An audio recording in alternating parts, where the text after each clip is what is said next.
Hey Leroy, how's it going? Good, Lori. How are you? Can't complain. I was in a particularly good mood today because I had to make the physical choice to be, especially because we were coming and talking about perspective. One of the things you remember when we were young, I would always either make up quotes or I liked to collect quotes, right? Yep, And you do. one of the keepers I've had since I was young is the easiest thing to change about any situation is your perspective. And kind of simple. I was kind of young when I said it, but I think it's one of the quotes that has held its meaning and its strength throughout my walk. And so here we are today talking about perspective. I'm Lori. This is my twin Leroy here with me, and together we are Tug of Heart. Are we Tug of Heart? What do you think, Leroy? No matter what I answer, it would only be my perception. Oh no. You're already in that mode. So one of the things I like to say to you sometimes when we disagree, and I misuse it as a way to kind of tell you I'm not able to see things the way you want me to, is I will quote from The Princess Bride. You keep saying that word. I don't think it means what you think it means. And I sometimes I think you might be using a word right, but basically I'm saying you keep saying this thing. I don't think I see what you want me to see. Thoughts? I think that's a good time to bring that movie quote in. I Well played. I chose Well today played. to admit it. You never knew that. It was a confession. Yeah, perception. Yeah. Wow. I guess the neat thing about perception is that in reality, it is no more than an individual's mental picture or even truth based on senses and experiences. So it would be impossible to use it incorrectly if that's my Ah, perception or yes. my perspective. Yeah. Wait. It is and it isn't. Depends on if you're choosing to because here's the tricky thing about the heart and love and perception and perspective, and we'll kind of differentiate between those in a minute. But one of the funky things that comes along with all of that is we're not here alone, right? We're here with other people, so there's a choice for or against cooperation. Ideally, I would say we would want cooperation to be social, and to be social means kind of a willingness to look at other people's perspective. So, to clarify, at least for today, when I say perception, that's kind of what we see, the physical part that you just mentioned, right? That information, sensory. And perspective to me is what we make of it.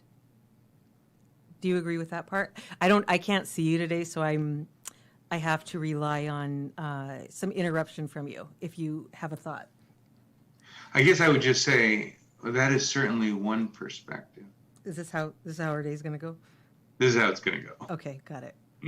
So tell me about There's perspective. no right, there's no wrong. It is merely a matter of perspective, Wait, perception. that in communication. So are you saying that there is no right or wrong overall in life, in being, in creation?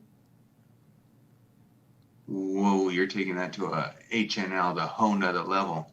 And and the truth is, it's not about right or wrong. It's about one's truth.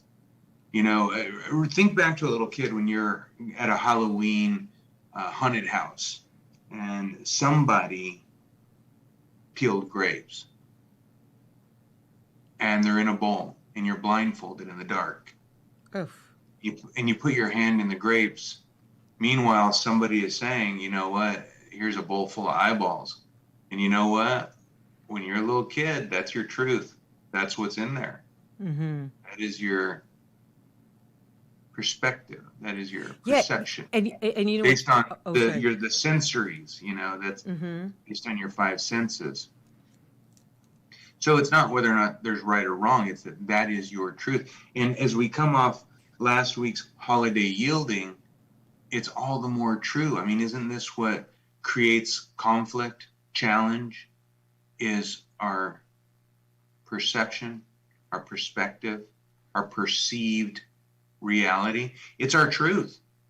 Nobody's right, nobody's wrong. That's what they see. That is their truth. Mm-hmm. That's a cool. And if it wasn't, we wouldn't be so vehemently defensive of that truth. But it is the truth. That's how we see it. That is the truth. But the good news is, as I was going through this, is that it's not finite. Oh You my know, gosh, me and you've come to the same. perception changes. It's not absolute. And if you don't believe me, just think about when you've been turned around and you're like, cruising along, you more than me, and going the wrong way. And all of a sudden, it's not until you come across a familiar landmark that you realize you're going the wrong way. And so, as you're going the wrong way, you were going the right way right up until the point where something corrected your orientation. Mm-hmm. In which what's that called when you flip and you go the other way? What's that called? A 180? You always say like, oh, I'm going to flip and you A head back biatch? the other way. The other way from whence you came. A biatch? So that's kind of the cool thing, is that it is real. It's very real. And it's all the more appropriate that we're talking about perception, because we're coming off holiday yielding. And in as much as it means everything, that we're absolute in what we believe, so is our, dare I say, opponent, adversary.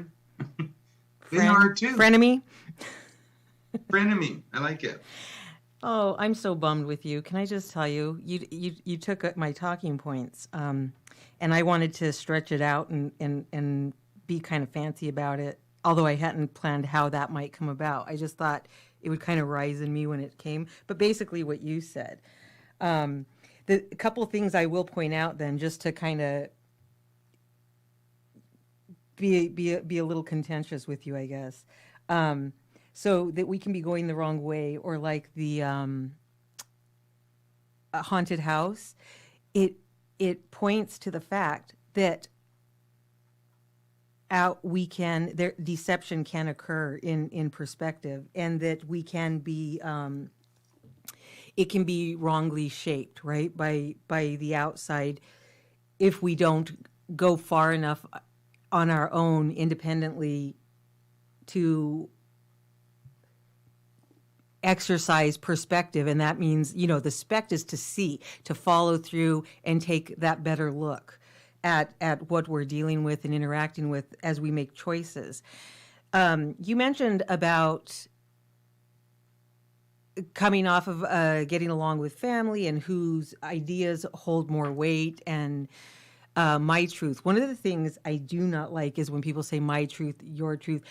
What you said today, though, I will say, is the closest I've come to understanding what is meant when people say that. And that is your lived or even heartfelt experience in a moment regarding the subject matter. Is that right?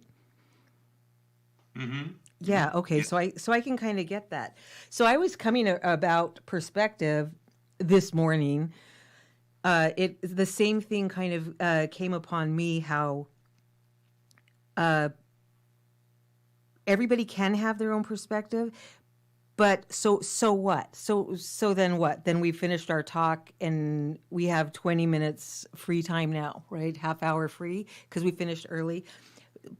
Unless we then have a look at, so what does this mean in terms of co-living, or looking for the higher truth that does exist, that hopefully many are trying to reach. What does this have to do with some things that just are, and what is malleable and what is not in terms of our, I guess, efforts to reach truth in a way that is somehow a better life for me, for you, and for when we're together. I And got it. what's that? I got it. What's that? So, so the, so I kind of, we're dealing with really three words, all very similar here: perspective, perception, perceived. So just because, as we've talked over the last, I don't know, couple times, and we said, oh, so let's talk a little bit about perception, and perception is perceived, and that's our perspective, and that's basically how we see it, an individual's eyesight. So then I'm thinking to myself as I go along, and I'm just gonna let's just go where we naturally go with this topic. What does it make you think? What is it It makes in me the think we're going to words of disagree, Lord? and we're gonna have a I, little li- I tug like here. that. Yeah, I like that. So inevitably. in the words of Lori A. Cordova, I fight you you. know, that's one way to look at things.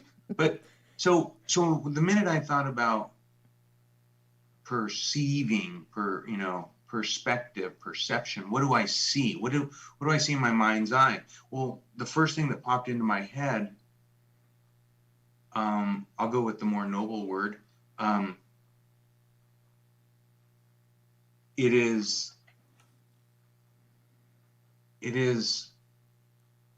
retribution.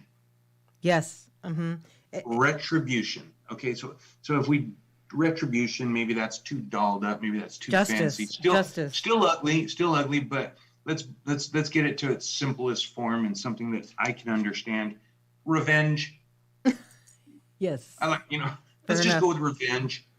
And so then I think to myself, well, where do we learn about this? Like, okay, I don't know about everybody, but I know at a young age I was taught that retribution or justice, Mm-hmm. now we're going to change a little bit, justice is meted out an eye for an eye. Correct. That's not correct. That's what correct. we're taught. Correct. That 5-year-old you So held that now, view. so now we get into a situation where we're taught that retribution is an eye for an eye. Whether somebody's doing it to us or we're doing it to them, it's like, this is the cost. So now we've got consequence. So we're building on this little perceived, and this is at least where my mind's eye goes. So we've got a perceived injustice, right? It's a perceived injustice. Mm-hmm. So now we think to ourselves, okay, or I shouldn't say we think to ourselves, my mind is thinking about perception and my perceived injustices in life. And I don't know why that's so readily available, somewhat embarrassing, but it is. And so I started thinking to myself, okay, what have I done to correct things? And then I think I stopped, because we talked about that momentary pause, right? So I'm taking a pause, sometimes even from myself now, because I think sometimes as I approach a battle, the enemy looks very similar to me. Oh my gosh, tell me about it. So now I'm taking a momentary pause and I'm thinking about how I am going to orchestrate a consequence for the perceived wrong that I've experienced. So I take a break and I start saying, well, an eye for an eye. Well, this guy didn't pluck an eye from my skull, so that must mean it's a metaphorical eye. And so, okay, so if I would consider the metaphorical eye as the mind's eye, now what would I do? And that change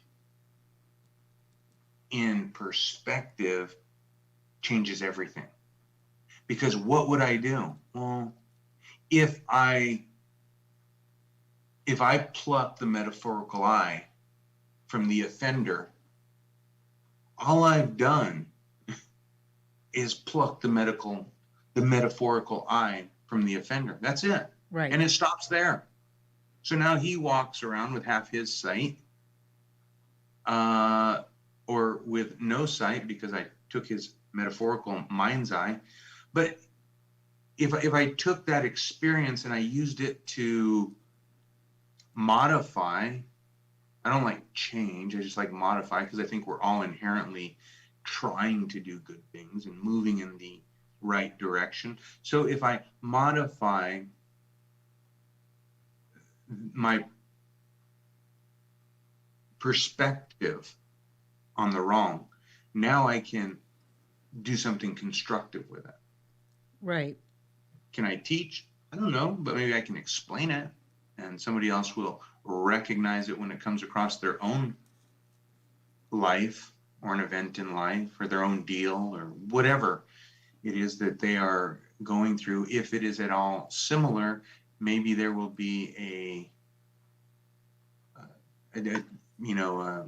an opportunity to reflect on my experience as a way. Isn't that what we do with our children?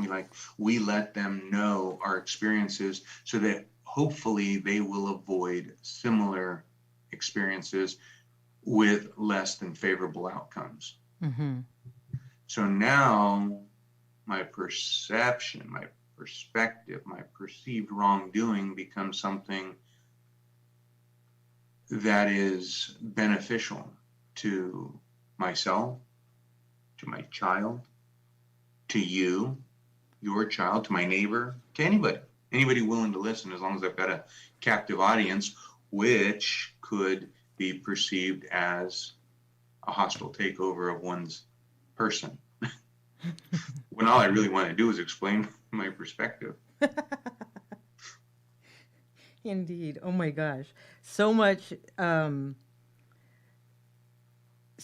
material right there. And the key word is material. And this is kind of the view that I ended up taking after having a couple days to consider this idea of perspective, because it's really funny. And I don't know if it's because it's so in our face right now or prevalent or necessary. My view is that it's a little bit of a trend, but take it or leave it. This is just opinion for this part, but it does come down quite often to this idea of justice.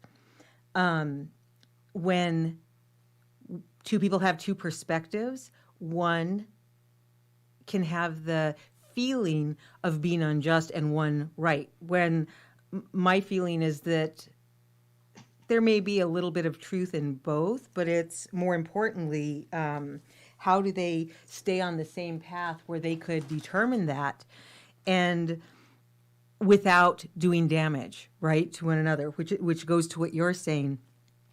And here's the thing about fairness, justice, right, truth, okay?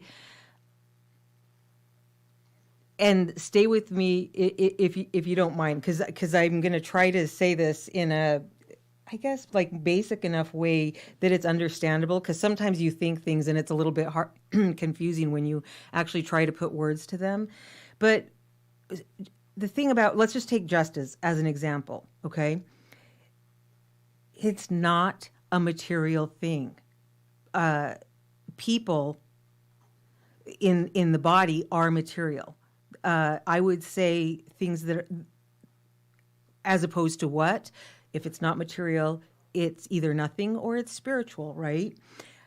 Justice is a spiritual concept. And when we talk about the spirit of a human, okay, not to do with any domination, nothing like that. It's the animating force. And generally, people identify the spirit universally. I mean, you go to a hospital and somebody is coded as dead, the spirit has left, right? I think at least that can be a beginning place that people can agree on. So we know at least in a starting place that is the spirit. So beyond that, something about us in that moment has left and this material remains, right? The body, which everybody has. And so when I look at like justice and disagreements and stuff, here's the thing: a good mind, a bad mind, a very righteous person, another. The worms are going to eat both those minds just the same in that body. That means like what was the rest of the struggle for, right? Because none has a greater value in that time and place and situation. Now, in as far as it comes to the spirit, these are things that are immaterial. The spirit is not material. Material can be broken down. The body can be broken down. It can be changeable. People change, and this is where I got the idea. And I'm sorry for the wordiness, but you said about how did you say, Leroy, that people are changing, opinions change, right? I just said that perception is not finite. Right. It's still it's on a continuum. Fluid. Right. So while people are working it out, then because it's not their final resting place, you have to have enough heart, and this is where it comes back to the heart for me, to accept people and love them where they're at, because a lot of the part that we're attacking and that we want that revenge, that sweet revenge, and we want to correct something, is about something that ultimately is immaterial in terms of getting it right or wrong. What you want to do is keep that. I think it's more important to keep the relationship so that you can continue to try to get there together. Anyways, that's where I'm coming from. I have like more thoughts about it, but I already can see that might start to become tangled pretty quickly. What do you think, brother? So perception is a funny thing. Mm-hmm. It's really funny in that it's really, if you were to grab everybody's honesty straight out of their heart, you would find out that perception it's just an opinion. It's a what? It's an opinion. And it's our attachment to that opinion, right? Is our it's our reality. It's yeah. an opinion. It gives us a sense of being right, but it's also generally killing is wrong. And as much as I hate to, I'm going to take a second here. I don't like to ever challenge anybody's religious belief or but biblically killing is wrong. Right, because you disrupt that ability to change and work towards that truth, right? And yet no more, in no other fashion have more bodies fallen than by biblical or spiritual perception. No, not spiritual. I disagree. Yeah, well, hang on. That's your perception. It's people's, it's what they feel. It's their truth. Let's go back to like the original definition of what we're taught, what we believe, what we feel. And so more wars than anything. I mean, I understand there's, boundaries and there's borders but probably I have to double check because I don't claim to know everything, factual, and I can't give you numbers at this point, but our biblical perceptions, which are often cases the source of heated debate. I mean, man, that's been responsible for more deaths than probably anything else. And see, I would say it's imperception of those that has led to it. It's when people misunderstand that, not Okay. when they're within Okay. it. And I guess we would have to separate out killing versus murder, because they're I guess are not equal then. Is that not again subject to your perception? It ends in a life. One calls it killing, the other one calls it murder. No, because there's a difference between if I understand defense, but again, I was defending. I mean, isn't that why these things are, no, murder is with malice. battled out in court? It's like right. That's why I'm saying though that justice is not something that we can perceive with our senses. You can see a just man and an unjust man, but there's nothing about our material senses that can identify that. Who among us hasn't seen a parent as unjust in our youth because our parents were saying, no, I don't want you going out with those friends, only to find out later that those friends were involved in a car accident. Right. And our parents' perceived understanding of the situation was far greater than our own. And yet we would condemn them for their exercising of control based on our perceived reality. I mean, that was our truth. Our truth is like, this is a bad person. This is a bad person. I don't like you, Mom.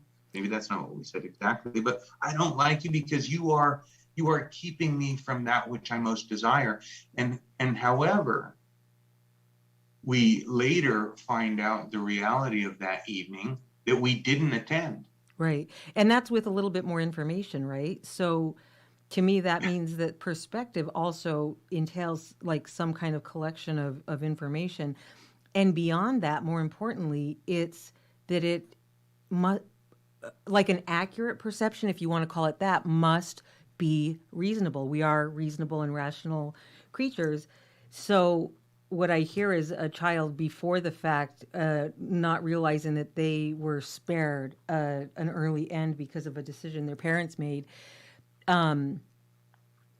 They don't have the experience, or maybe not the information the parent has, and the parent kind of doesn't have it either. It's just that they know what happens more often, or they've had more experience. But it would not be rational to see a person. We'll take away parents from it, so there's not this like emotional attachment or aversion by anybody, depending what they associate with parents. And you just see a person doing something on its face. You don't have enough information to know where the person's coming from to say this is a good act or bad act. We could only say, when I behave like that, it means this. And this is where people say we see in others what we hold in our hearts, or projection, right? Because you see somebody behave a certain way, and what we can most clearly interpret about what we're seeing is what we might mean if we behaved like that. And so a lot of times when we come up with a really crappy answer, that says a whole lot about us. You know what I mean? So you see somebody do something like, oh, he could only mean this. His intention was this. I can only be sane with just say a limited view of something. I could only be sane if you ever see my body do this, or if I imagine my body doing this, I would be malicious. And I'm going to go out on a limb here, and I'm going to say that the beautiful thing of Tug of Heart is that we're like here just dropping everything that we know, and it's all here for the public to consume, digest, evacuate, dispose of. And the truth is, to somebody 102 years old, they would look at you and they say, oh, my child, you still have so far to go. You know, so as resolute as I feel like anything I'm sorry, I just want to interrupt and tell you that. Excuse me, I know the middle of what? Oh, go ahead. The beginning of your sentence is more important than the middle of mine. Go ahead.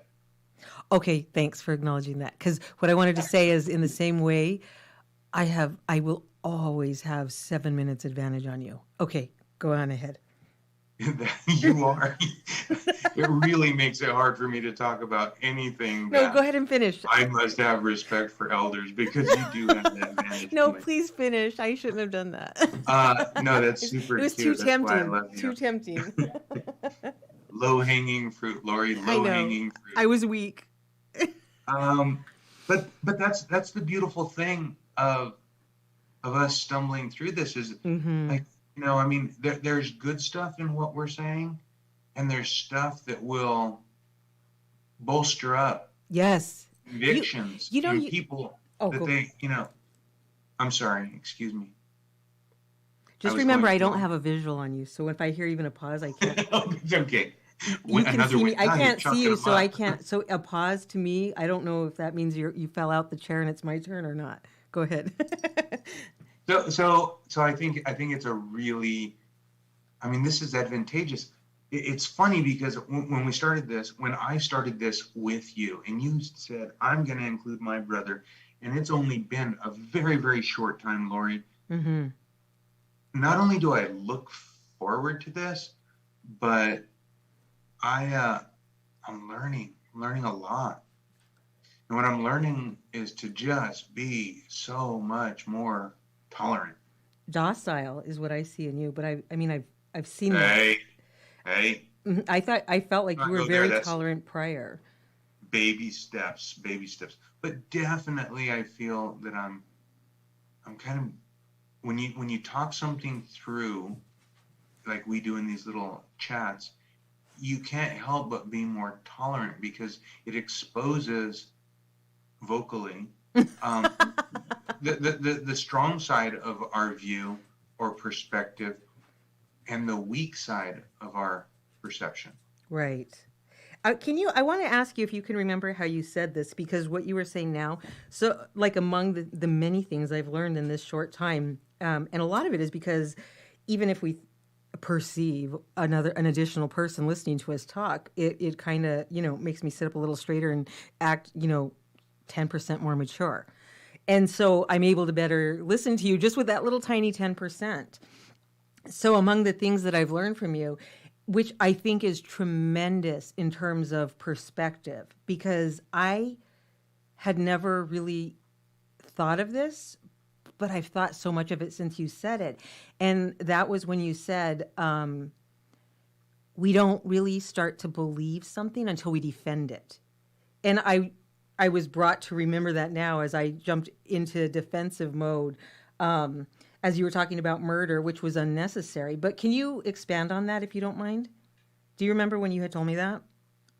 Yeah, that was about Tell I me guess what you about mean by that. 4 weeks ago. About we can say things, and oftentimes, as you know, I remember myself as a young kid. You know, what I said was my perception, but in order to validate that perception or validate that perspective or validate that truth, I had to defend it. Mm-hmm. So without challenge, I'm not going to lie. I probably didn't believe in my own truth It was like a as floating much as I idea did. at that time, a floating idea until then, right? Yeah. And then after I, was challenged to consider other things and I still walked away with my same perception, then I was like, okay, yeah, now I own it. And now I believe in it. That's And now I'll amazing. stand behind it. And now, not only that, but I am better poised to defend it in the future. That's amazing because what I was thinking in the way that I misused my defensiveness just a moment ago, um, while I'm defending, I'm kind of like locking myself into it and believing it harder. I believe it more now because I'm defending this, right? And it feels right. But in the way that you just defined it now, which is what I was hoping to get at, was when we're defending something, we have temporarily like shut that gate to a new perspective, right? And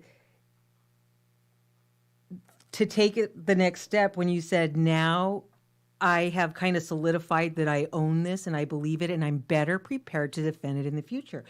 So if you take that synonymously, like I just had said, you're saying I blocked another's perspective by defending this idea that I'm attached to, and now I believe. Now it's a belief because I defended it.